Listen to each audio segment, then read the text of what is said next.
What is the D word in marriage? Stay tuned to find out what that is and why it is important to be intentional about your use of that word in marriage. This video is great for married couples and for singles who anticipate getting married or remarried someday. First, please like, subscribe, and hit the bell for notifications.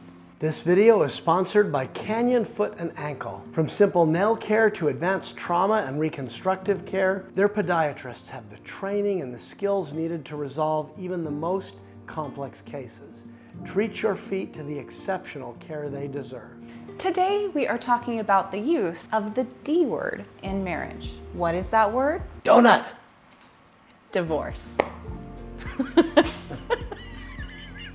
Have you ever used the word divorce in your marriage? Like a well-placed swear word, using the D word in marriage only means something if it's not misused. This is an important discussion to have because it is an often overlooked and unintentional practice that can be very damaging to marriages. In this video, we juxtapose the way we use the letter D in our podcast this week on LilyPod, which we called Vitamin D for the Soul, which focuses on the kind of D that is good for an individual. This video, in contrast, focuses on the kind of D word that is really not good to use or even refer to if we want a healthy, thriving marriage. Not everybody has been blessed with what they would consider a healthy, thriving marriage. The consideration of divorce is something some people really do need to think about.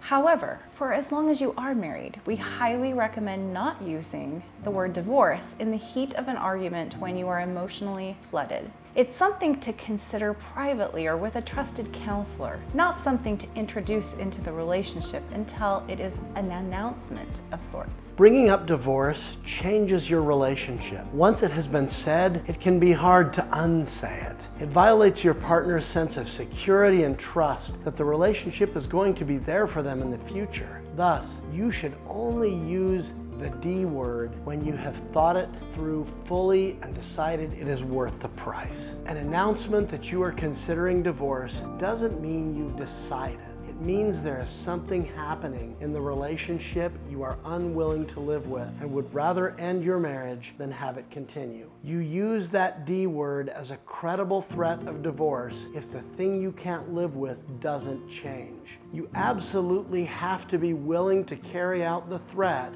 in order for it to produce either the change you want or an awareness that it will never change, and then you have to follow through. I have often talked to people who are considering divorce, and when I mention that a credible threat of divorce is one of the most effective ways of producing real change, they say, "I've warned him or her so many times." Notice I said a credible threat of divorce. The warning is not credible if you bring it up all the time and never carry through. In fact, when you actually do leave the relationship, your partner will probably say, "It came completely out of left field." And you know what? He or she will be right. If you make hollow threats, you are crying wolf, and your spouse won't believe you when you are serious. For the private processing of that decision, if that's where you're at, please refer to LilyPod 35, the divorce decision, where we share a prudent 3-step process for determining if divorce is something you should consider. For our single viewers who anticipate getting married or remarried at some point, this is something you can make agreements about ahead of time in an intentional way of governing your relationship. For our married viewers, if this D word has already been used in your relationship, it's not too late. You can have a discussion and make agreements now, and even apologize for any D words used in haste that were hurtful or harmful to your relationship during a heated moment. And Cathy, I think one of the keys there is what you said about the heated moment. We don't want to ever use the word divorce in the heat of the moment when it hasn't been considered or thought about before. I think the only time to really use it is if you've really pondered it and you're really committed to leaving the relationship if something doesn't change. That makes it credible. Exactly. So what are some alternative things you can say if you're upset about the relationship? Ideally, if you are emotionally overwhelmed, the words are time out. It might not be pleasant to hear what a partner has to say when they're upset with us, but it's usually better than a threat of divorce. Before getting upset, ask yourself, will this really matter tomorrow? Getting upset is always a reaction to our perceptions, which we can question. When your partner is upset, ask yourself, can I relate with his or her reaction to the situation? Can you put yourself in their shoes?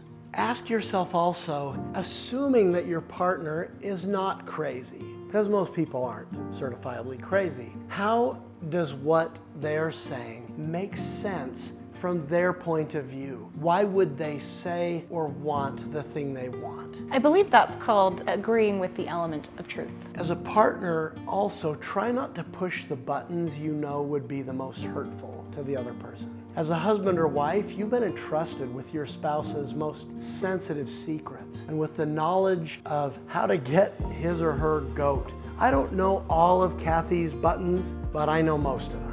It is a betrayal of trust to use that private information about your spouse to hurt them. In summary, manage your mindset to keep from getting upset in the first place. If you do get upset, call a time out to emotionally regulate yourself.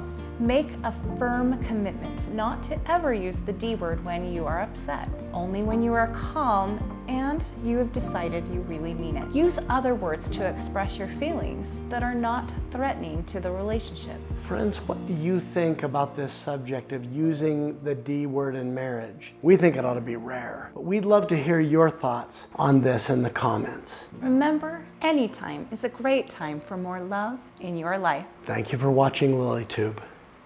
Thanks for joining us for another week on LilyTube. If you enjoy what you see, support us by liking, commenting, and sharing your favorite videos with others who could benefit. As single life and relationship coaches, our mission is to help single adults intentionally heal from loss to create a happy life and healthy relationships. Keep coming back and we'll keep you encouraged. Each week, we provide new and refreshing perspectives on the challenges and opportunities of mid-single life.